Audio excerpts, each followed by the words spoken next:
Salam, hər vaxtınız xeyir olsun. Demokratik Jurnalistlər Liqası İctimai Birliyi Azərbaycan Respublikası qeyri-hökumət təşkilatlarına Dövlət Dəstəyi Agentliyinin maliyyə yardımı ilə layihəsini davam etdirir.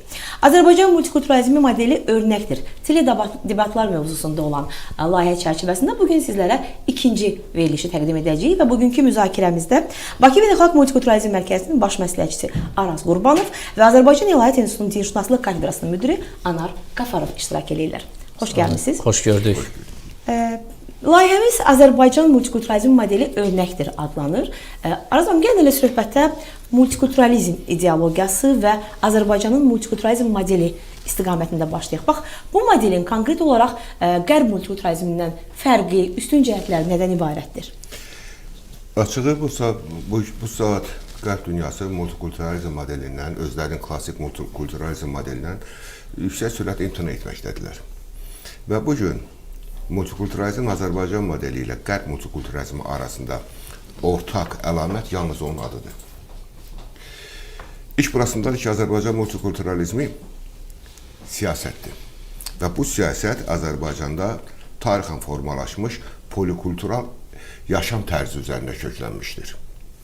Bu da o deməkdir ki, Azərbaycanda tarixən mövcud olan xalqlar, dinlər arasında birgə yaşayış normaları formalaşmış, onların arasında intensiv mədəniyyət mübadiləsi baş vermiş və bu mübadilə indi də davam etməkdədir.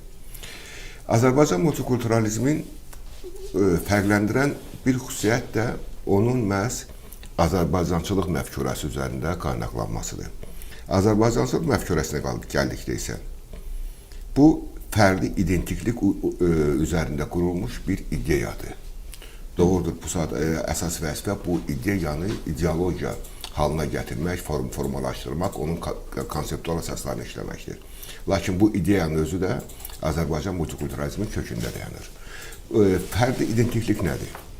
Yəni, təbii ki, hər bir dövlətin vətəndaşı dövlət-vətəndaş münasibətləri, eləcə də deməli, dövlət və dini, etnik icmalar arasında münasibətlər məhz bu identiklik üzərində qurulur. Azərbaycan Respublikasında fərdin identikliyi, Azərbaycançılıq məfkurəsinə əsaslanan identiklik, burada deməli, əsas dominant rolu vətəndaş identikliyi, vətəndaş kimliyi dayanır. Yəni, sənin etnik, dini, sosial, idigi mənsubiyyətindən asılı olmayaraq, sən ilk növbədə Azərbaycan vətəndaşısan. İkinci artıq burada ikinci pillədə fərdin etnik kimliyi dayanır. Və bu kimlik Azərbaycan Respublikası Konstitusiyası və digər qanunvericilik aktları ilə qorunur və qorunmaqdadır. Eyni zamanda bu istiqamətdə Azərbaycan Respublikasının bütün qanunvericilik aktları beynəlxalq hüquq normalarına tamamilə unifikasiya olmuşdur. Üçüncü pillədə isə vətəndaşın dini, siyasi kimliyi dayanır. Və bu da artıq vətəndaşın özünün fərdi seçimidir. Amma biz digər dövlətlərə müraciət etsək, digər dövlətləri, lap elə qonşu dövlətlərin təcrübəsinə müraciət etsək, bəzilərində dini kimlik dominantlıq təşkil edir, bəzilərində etnik kimlik təşkil edir və burada da təbii ki, müşahidə etmişsiniz ki, məsələn, Ermənistan artıq bu etnik identiklik məsələsində dominant deyirəm, monoetnik bir dövlətə çevrilmişdir. Cənub qonşumuz İran Respublikasında isə belə deyək, dini kimlik əsasında etnik kimlik, etnik identiklik, etnik kimliyin aradan götürməsi istiqamətində müəyyən fəaliyyət aparılır. Bu baxımdan mən deyərdim ki, Azərbaycan multikulturalizm modeli hazırki dövrdə ən mükəmməl modellərdən biridir və mənə gəlir ki, həqiqətən də bir sıra dövlətlərdə tətbiqi üçün örnək sayıla bilər. Anladım, tolerantlıq və multikulturalizm paralel şəkildə irəliləyən və belə deyək, bir-birini dəstəkləyən vəhdət şəklində olan ənənələrdir və Azərbaycanın Arazmanında qeyd elədiyi kimi tolerant və multikultural ənənələri qədim köklərə malikdir. Azərbaycandakı tolerantlıq ənənələrinin tarixi kökləri haqqında nələr deyə bilərsiniz və bütövlükdə tolerantlıq anlayışı nəyi ifadə edir, onun cəmiyyət üçün hansı əhəmiyyəti var? Çox təşəkkür edirəm belə bir aktual bir dövrdə, aktual bir mövzunu, yəni müzakirə obyektine çevirirsiniz. Dolayısıyla müəyyən məqamlara hörmətli Araz müəllim toxundu, amma mən belə deyirəm ki, fikirləşirəm ki, ilk növbədə həqiqətən də bizim anlayışlarla bağlı zehnimizi biraz daha aydınlaşdırmamız lazım. Çünki bizim zehnimiz bir xəritə kimidir və bu xəritənin koordinatları doğru olmasa doğru istiqamətə gedə bilməyəcəyik. Və bu anlamda Azərbaycandakı multikulturalizmi və onun təməl dəyəri olan tolerantlığı birgə yaşayış ənənəsinin təməl predmeti olaraq dəyərləndirməmiz, obyektiv şəkildə dəyərləndirməmiz, onun siyasi və əxlaqi və mənəvi dəyərini verməyimiz və qiymətləndirməmiz qeyri-mümkün olardı. Ona görə birinci növbədə multikulturalizm nədir, multikulturallıq nədir ümumiyyətlə, yəni multikultural deyəndə nə başa düşməliyik? Əlbəttə ki, ilk mərhələdə basit bir anlayış kimi görsəniz də qısaca bunu toxunaq, xatırlatmaq məqsədi ilə. Bir cəmiyyət, özəlliklə məsələn bunu Azərbaycan cəmiyyəti üçün də götürə bilərik, Azərbaycan coğrafiyası üçün də, mədəni mühiti üçün də götürə bilərik. Əgər müxtəlif etnik qruplardan, etnoslardan, xalqlardan və s. ibarətdirsə, onların dini müxtəlifdirsə, müxtəlif kimlikləri təmsil edirlərsə və onlar bir arada yaşayırlarsa, belə bir mühitə multikultural mühit deyilir. Yəni çox mədəniyyətli, çox kültürlü mühit. Burada bir şeyin də anlayışın da altını xüsusilə cızmaq istəyirəm, qeyd etmək istəyirəm. Bizim Azərbaycanda kulturologiya elmi var, amma kültür sözü yoxdur. Yəni çox istifadə olunmur. Onun yerinə mədəniyyət sözü istifadə olunur. Mədəniyyətin yerinə isə sivilizasiya sözü istifadə olunur. Halbuki bu anlayışlara da biraz daha doğru istiqamət vermək lazımdır deyə düşünürəm bir Azərbaycan alimi olaraq. Kültür konkret lokal bir bizim anlayışımızda mədəniyyətlə bağlı olan bir məsələdir. Yəni bir etnosun özünə məxsus dini yaşantısı, dili, ənənəsi, bu dəyərləri kültürdür. Bunun mədəniyyət inkişaf etmiş forması ya da müxtəlif kültürlərin bir araya gələrək millət siyasi kimliyi altında birləşərək özünü mədəni formada tərənnüm etməsi artıq bir mədəniyyətdən xəbər verir. Məsələn, Azərbaycan mədəniyyəti müxtəlif etnosların bir araya gələrək dilini, ondan sonra ənənəsini, dəyərlərini birləşdirdiyi bir anlayış ifadə edir. Yəni bunun məcmusundan ibarətdir. Anlatabildim? Azərbaycan mədəniyyəti. Dolayısıyla Azərbaycan mədəniyyətinin zənginliyi də elə oradan gəlir ki, o birinci növbədə tarixi İpək yolu üzərində olduğu üçün multikultural mühitin formalaşması təbii bir proses olaraq baş verib. Ona görə də Araz müəllim çox gözəl vurğuladı. Azərbaycanda digər cəmiyyətlərdən, müxtəlif cəmiyyətlərdən fərqli olaraq etnik zəmində, dini zəmində hər hansı bir ziddiyyətə və çaxnaşmanın, münaqişənin olmadığını görürük. Bu əslində bu xalqın, bu cəmiyyətin təbiətindən irəli gələn və çox tarixi keçmişinin qədim olduğunu göstərən, multikultural anlamda qədim olduğunu göstərən bir faktordur. Multikulturalizm isə sosioloji, siyasi bir anlayışdır. Sosioloji və siyasi bir anlayışdır multikulturalizm. Bir şeyin axırında izm varsa o artıq bir ideologiyadır, bir məfkurədir. Nədir bu? Müxtəlif din, dil, etnik, mənsubiyyətdən asılı olaraq müxtəlif kimliklərin bir arada yaşamasını, birgə yaşayışını əsas götürən siyasi, sosioloji bir yanaşmadır. Burası aydındır artıq bizim üçün. Tolerantlıq nədir? Tolerantlıq əslində o məşhur filosof Tagorun çox gözəl sözü var. Deyir, tolerantlıq sözü mənim bir o qədər xoşuma gəlmir, amma bundan daha yaxşı bir ifadədə tapa bilmirəm.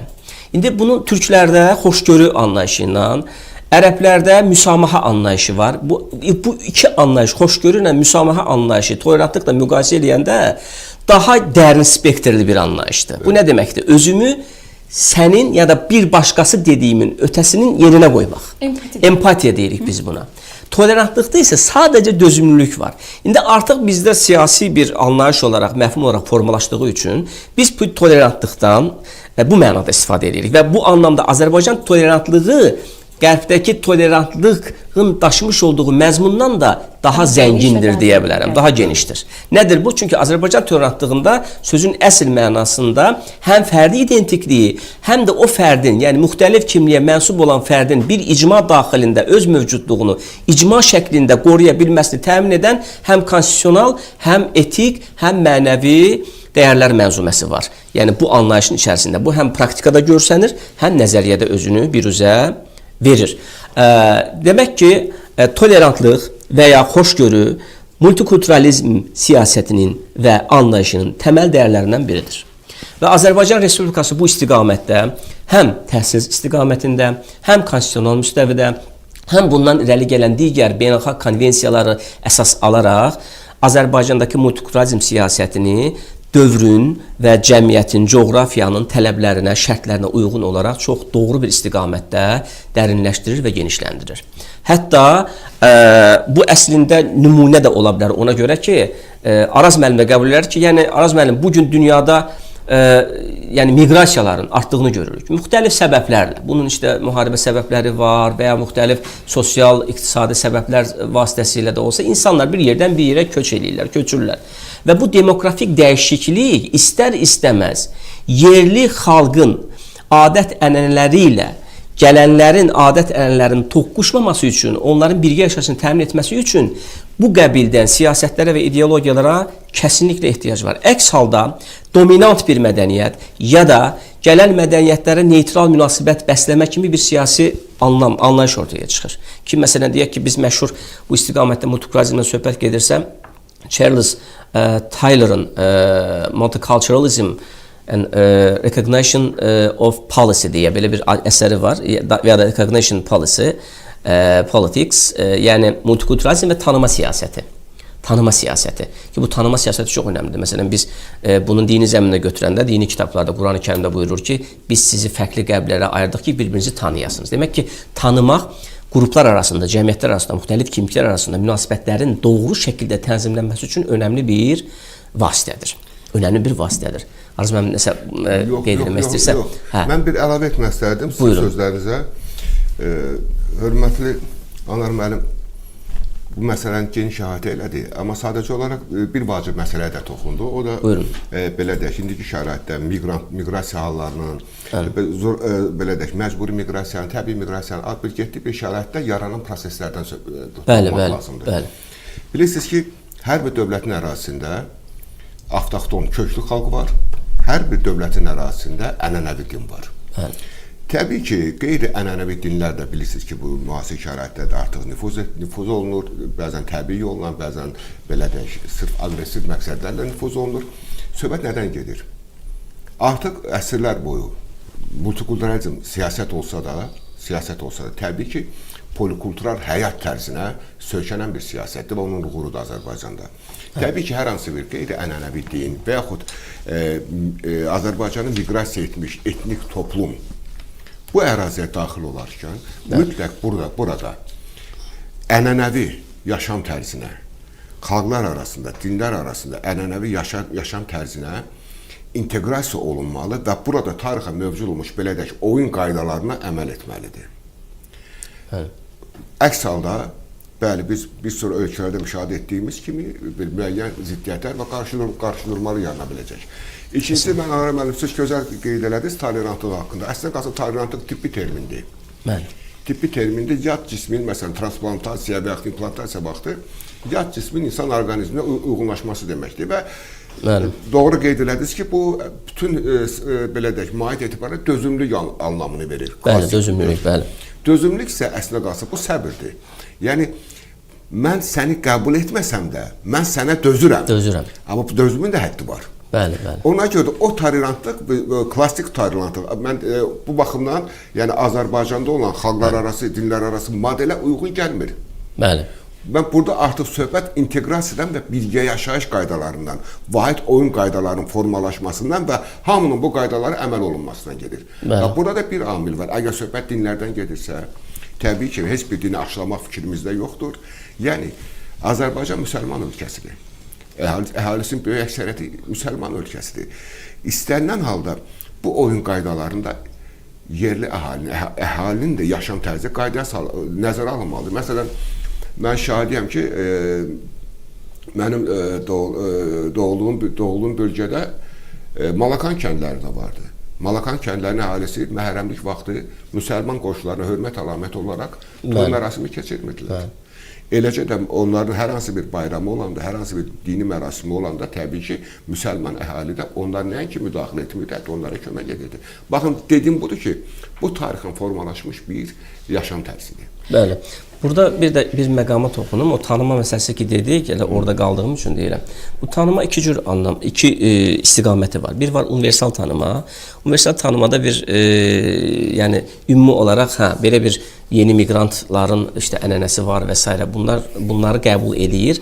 Bu mənada ki onlar yaşasın, öz yaşantılarını. Amma bir də var diferensial tanıma. Diferensial tanıma da özü özlüyündə müəyyən mənada onların yaşantısı üçün şərait yaratma. Baxın, Azərbaycan multikulturalizmi bunların hər ikisini əslində özündə birləşdirir. Və bunu ən gözəl özündə ehtiva edən anlayışlardan, üst anlayışlardan birisi də məfkur eləmişsə Azərbaycançılıq ideologiyasıdır. Azərbaycançılıq ideologiyası neokonservatist bir xarakteri daşıyır. Yəni o həm ənənəsinə söykənir, həm özünə məxsusluğunu qoruyur, həm də yeni gələn dəyərləri yerli dəyərlərin sintezindən, süzgəcindən keçirərək onları sintez edir və yaşana bilən bir dəyər halına gətirir. Bu mənada Azərbaycan multikulturalizmi olsun və ya da tolerantlıq anlayışı olsun, sözün əsl mənasında bəlkə bir neçə ölkə ilə müqayisə oluna bilər eyniyyətdə, amma bir çox ölkənin yanaşmasından da mən deyərdim ki, fərqlilik nümayiş etdirir. Əslində hər iki qonağımız həm tolerantlıq, həm də multikulturalizm anlayışlarının belə deyək, dərin mahiyyətinə vararaq çox önəmli məqamlara toxundular. Bəli, dözümlülük bəlkə də ilk mərhələ primitiv səviyyədirsə, biz bir-birimizi anlamağa və həm özümüzü onun yerini təsəvvür edərək, eyni zamanda qarşılıqlı anlaşma və bu anlaşmadan doğan sülh və humanist meyllərin yayılmasına istiqamətlər ki, məhz Azərbaycan multikulturalizminin də əsasını elə bu təşkil edir.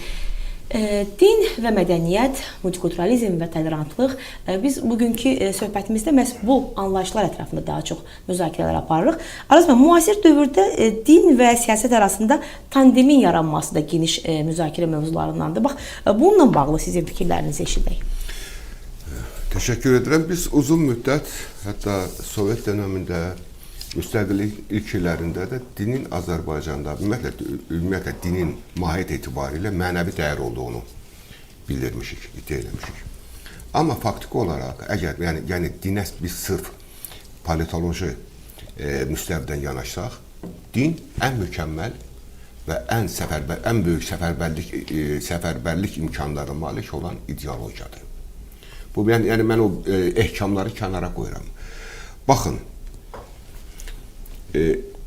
din həm cəmiyyətin idarə olunması, istiqamətləndirilməsi, onun deməli dünya görüşünün, siyasi baxışlarının, problemlərə münasibətinin, hətta stereotipləşdirilməsinin, özü və başqaları haqqında müəyyən rəyin formalaşması istiqamətində belə deyək, fəaliyyət göstərən mi deyək, tətbiq olunan mı deyək, ən mükəmməl ideologiyadır. Baxın, Sovet dönəmində kommunizm partiyası niyə görə dinə qarşı mübarizə aparırdı? Çünki dində özünə qarşı ən böyük alternativi görürdü. Partiyadan daha güclü. Halbuki həm Komünist Partiyasının özü də struktur etibarilə, konstruksiya etibarilə dini model üzərində qurulmuşdu. Onun da müqəddəsləri vardı, müqəddəs mətnləri vardı, həvariləri vardı, belə deyək və s. və ilaxır. Amma İkinci Dünya müharibəsində ortalarında artıq Sovet hakimiyyəti görəndə ki, bu yalnız kommunizm ideologiyası insanları səfərbər etməkdən kifayətlənmir, ona görə də artıq belə deyək, dinin belə deyək, həm məscidlərin, kilsələrin qapısını açdı və dinin açıq deməli ibadətinə, insanların açıq dini ibadət etməsinə şərait yaratdı. Bu dinin siyasiləşməsi məsələsinə gəldikdə isə bu gün iki proses gedir. Bir, dinin siyasiləşdirilməsi, ikincisi, dindən siyasi məqsədlərlə istifadə olunması. Dinin siyasiləşdirilməsi nədir? Bir mükəmməl ideologiya olaraq, gəlin bunu da etiraf eləyək ki, yəni bu istənilən dinin hakimiyyət iddiası var. Ya hakimiyyət iddiası var, ya da hakimiyyətin siyasi iradəsinə təsir etmək belə deyək, niyyəti var. Bu normaldır. Din ideologiyadır. Amma din siyasətə müdaxilə edəndə biz bugün artıq deməli dünyada cərəyan edən bəzi hadisələrin belə deyək, real mənzərəsinin şahidi oluruq. İkincisi, dinin siyasi məqsədlərlə istifadə olunmasında isə artıq iki belə deyək, yol var. Birinci yol, məsələn, din dövlətdən demokratik cəmiyyəti, sekulyar cəmiyyətlərdə din dövlətdən ayrı olsa da, amma vətəndaş, dindar vətəndaş dövlətdən ayrı deyil. Ona görə də həmin o dindar vətəndaşın da dövlətin belə deyək, baraklarına daxil etmək üçün təbii ki, dini imkanlarından da istifadə etmək lazımdır. Dinin potensialından da imkan etmək lazımdır. Yəni, elə ki, bizim 44 günlük müharibəni götürək. Nə qədər dindarımız, hətta məscid imamlarımız əlinə silah cəbhədə torpaqlarımızın azad olmasında iştirak ediblər. Nə qədər onların, nə qədərinin sinəsinin ordu və medalları bəzir, nə qədərinin döyüşlərdə şəhid olurlar. Bu deməkdir ki, din amilindən də istifadə etmək olar. Amma yenə də dünya təcrübəsi göstərir ki, çirkin əllərdə dindən istifadə, müəyyən siyasi və geoiqtisadi məqsədlərin nail olmaq üçün dindən istifadə olunur. O da ki, məsələn, biz bugün qərb ölkələrində islamofobiyanın şahidiyik. Əslində qalsa, islamofobiya insanların İslam dinindən qorxusu deyildir. İslamofobiya deməli, bir dövlətin, dövlətli qrupunun digərləri üzərində hegemonluğunu təmin etmək üçün istifadə olunan siyasi vasitədir. Ona görə də mənə elə gəlir ki, bu ilə təhlükəli tendensiyalardan biri dindən çirkin siyasi məqsədlər üçün istifadə olunmasıdır. Aydındır. Anam müəllim, siz Azərbaycan İlahiyyat İnstitutunda məhz Dinşünaslıq Kafedrasının müdürüsüz. Elə Araz müəllimlə söhbətlə gəlib artıq dinlə bağlı məqamlar üzərinə çatdıq. Və İlahiyyat Universitetində dünyadakı bütün dinlər haqqında müxtəlif fərqli deməli ölkələri təmsil edən tələbələrə tədris prosesi həyata keçirilir. Ümumiyyətlə belə deyək də multikulturalizm və tolerantlıq istiqamətində Azərbaycan İlahiyyat İnstitutunun məhz təhsil bazasında göstərdiyi təsir və gördüyü işlər. Bəli, təşəkkür edirəm. Çox aktual bir sualdır. Əzəli bunu qeyd etmək lazımdır ki, din multikulturalizmin sadəcə bir istiqamətini ehtiva edir. Yəni bəzən belə səhv anlaşılma olur ki, multikulturalizmdə sadəcə dini tolerantlıq və s. anlaşılır. Xeyr, bu belə deyil. Burada dil var, irq var, kültür var, ənənə var. Din də bu istiqamətlərdən birisidir. Amma bir istiqamətlərdən birisi olsa da çox həssas məqamlar özündə ehtiva edir. Ona görə də dövlətimizin, o cümlədən dünya dövlətlərinin din istiqamətindəki siyasətləri olduqca mühüm bir məsələdir. Çünki xarici qüvvələr bir cəmiyyəti siyasi və iqtisadi sanksiyalarla dizə gətirə bilmədikləri zaman mütləq daxildəki müxtəliflikdən, müxtəlif kimlikdən, müxtəlif anlayışlardan və yanaşmalardan istifadə edir. Və bu yanaşmaların ən problemli olan tərəfi də dini yanaşmalardır. Baxın, az əvvəl dediniz din.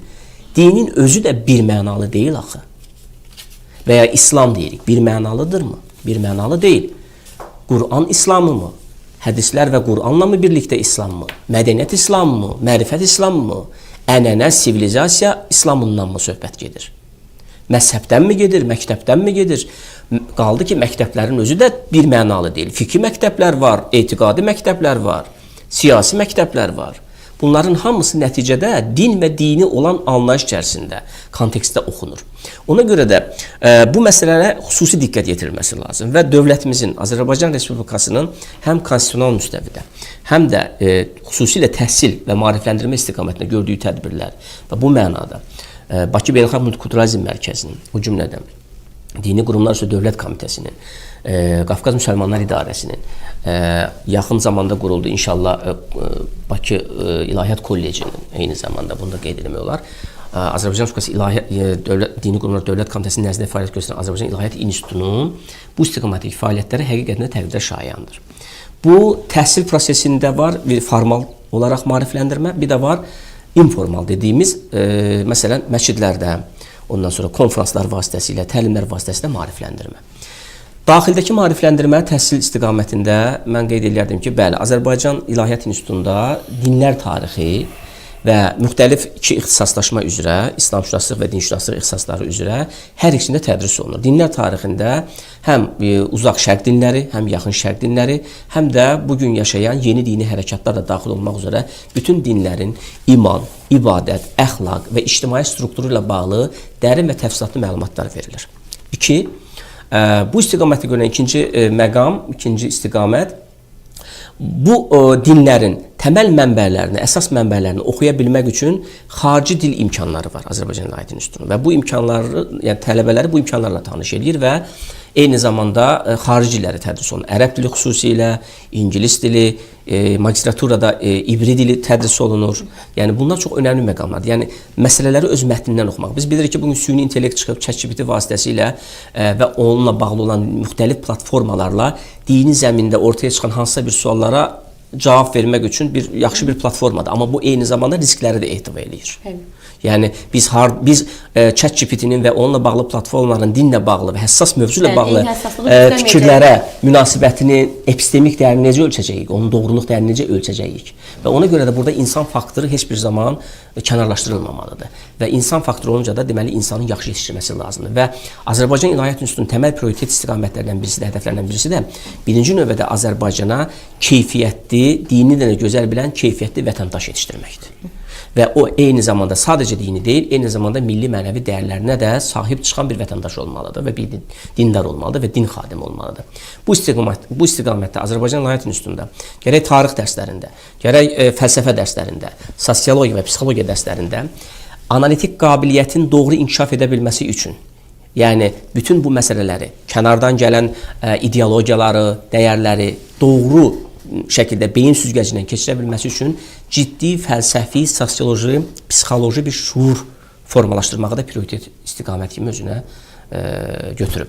Və bu istiqamətdə də intellektual zəkanın formalaşması, emosional zəkanın formalaşması istiqamətində kollektiv, müəllim kollektivinin xüsusi fədakarlığı var. Bunu da özəlliklə qeyd edelim. Bununla yanaşı, müxtəlif dinlərlə bağlı hansısa deyək ki, mövzular öyrənildiyi zaman yaxşı məqamlardan birisi odur ki, tələbələr götürülür, həmin məsələn deyək ki, yahudiliklə bağlı bir mövzu mu öyrədilir? Götürülür sinaqoqa, orada. Həm tanış edilir sinaqoqdakı din xadimi ilə, həm də orada yerində ibadətlərini görür və ya kilsəyə götürülür. Anlatabildim? Və ya dünya görüşünün formalaşması üçün müxtəlif teatr səhnələri olur. Oraya götürülür. Sosial fəaliyyətlərlə tələbələri məşğul edirlər ki, yəni bu anlamda ki, onlar həmin məsələn, yay məktəbləri, qış məktəblərində. Bu tələbələrimiz Bakı Beynəlxalq Multikulturalizm Mərkəzində birlikdə əməkdaşlığı sayəsində məsələn tələbələrimiz müxtəlif mədəniyyətlərlə, müxtəlif kültürlərlə, onların dini, adət-ənənəsi və etiqad əsaslarıyla tanış olmuş olurlar.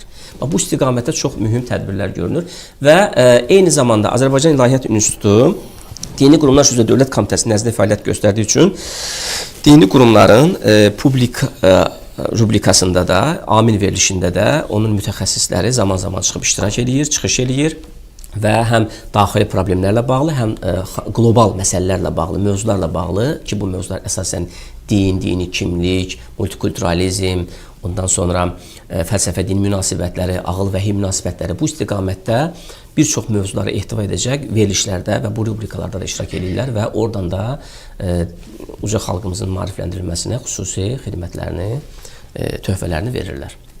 Anar müəllim toxundu həm tədrislə, həm də təbliğatla bağlı. Qeyd edim ki, Bakı Beynəlxalq Multikulturalizm Mərkəzində artıq 7 ilə yaxındır ki, Mədəniyyət telekanalı ilə birgə yayımlanan məhz multikulturalizm layihəsində həm Azərbaycanda həyata keçirilən multikulturalizm siyasəti, eyni zamanda da ölkəmizdəki tolerant və multikultural ənənələr, bu istiqamətdə həyata keçirilən tədbirlərlə bağlı layihə təqdim olunur və bu layihədə də elə ölkəmizin həyata keçirdiyi multikulturalizm siyasəti bir daha öz əksini tapır.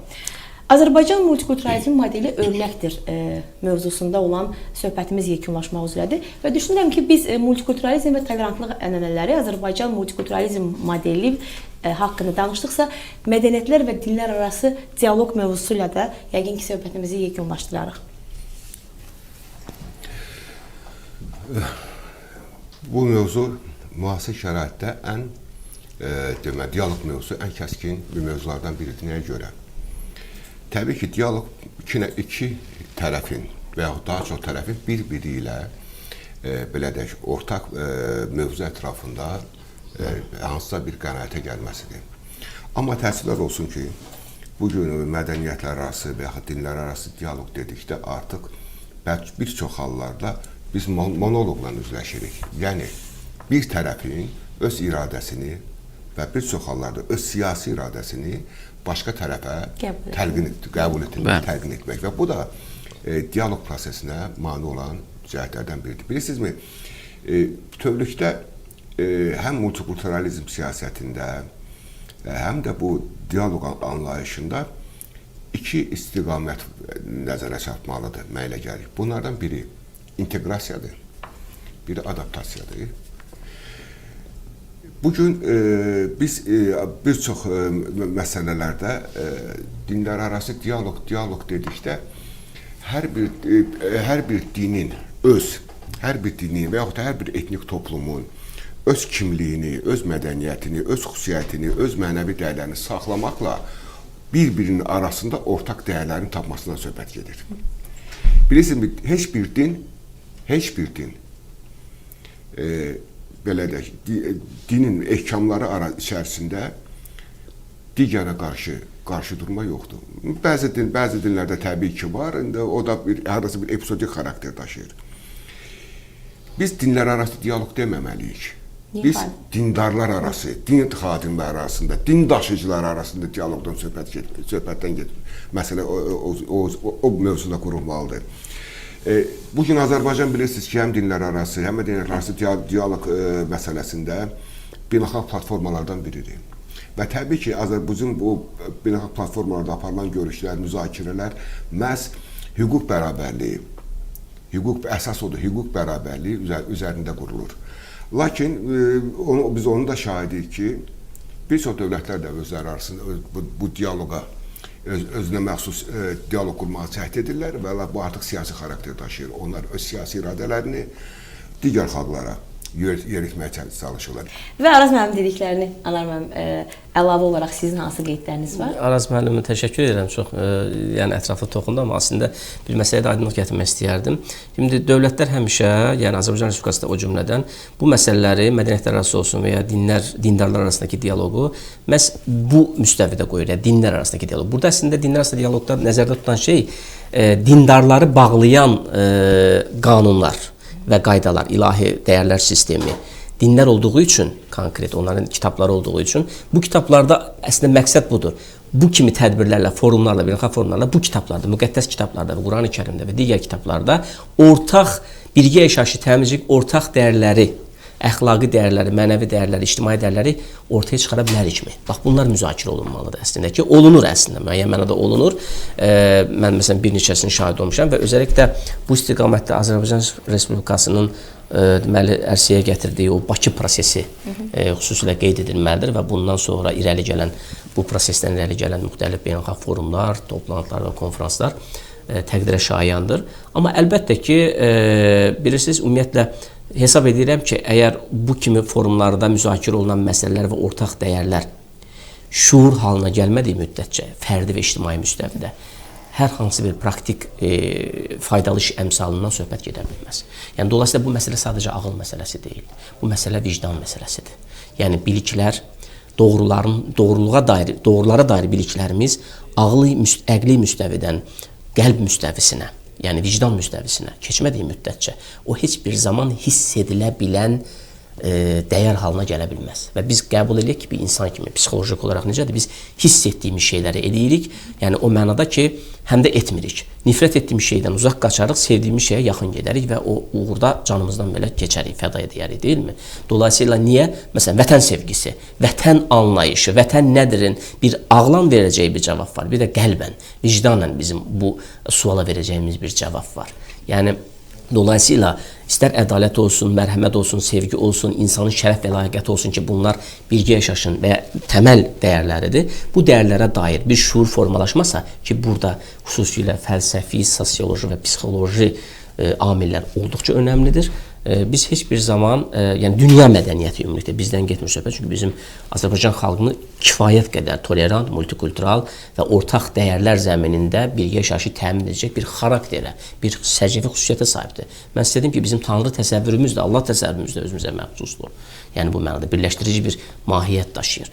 Və bu minvalla bütün dini dəyərlər, mədəni dəyərlərə sayğımız sonsuzdur. Zaten Azərbaycan Respublikasının həm siyasi müstəvidə, həm də cəmiyyət müstəvisində biz qarşımıza çıxan praktik nümunələrdən görürük ki, məsələn, istər başqa dinlərin ibadət yerlərinin təmir olunması istiqamətində atılan addımlar olsun, dövlət rəhbərinin istərsə də kultural kimliklərin, özünün kimliklərini və adət-ənənələrini və bayramlarının keçirilməsinə bu ölkə daxilində fürsət və imkanların tanınması olsun.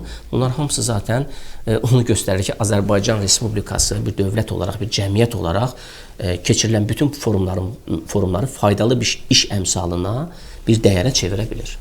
Yəni bu bariz bir nümunədir. Bəli, və təbii ki, Demokratik Jurnalistlər Liqası İctimai Birliyinin də məhz bu istiqamətdə həyata keçirdiyi bu teledebatlar əslində bizə bəlli olan bu gerçəklərin təkrarən danışılması və maarifləndirmə istiqamətində aparılan siyasətin bir hissəsidir. Təşəkkür edirəm hər iki qonağıma. Xatırladım ki, bugünkü söhbətimizin əsas iştirakçıları Bakı Beynəlxalq Multikulturalizm Mərkəzinin baş məsləhətçisi Araz Qurbanov və Azərbaycan İlahiyyat İnstitutunun Dilşünaslıq Kafedrasının müdiri Anar Qafarov idi.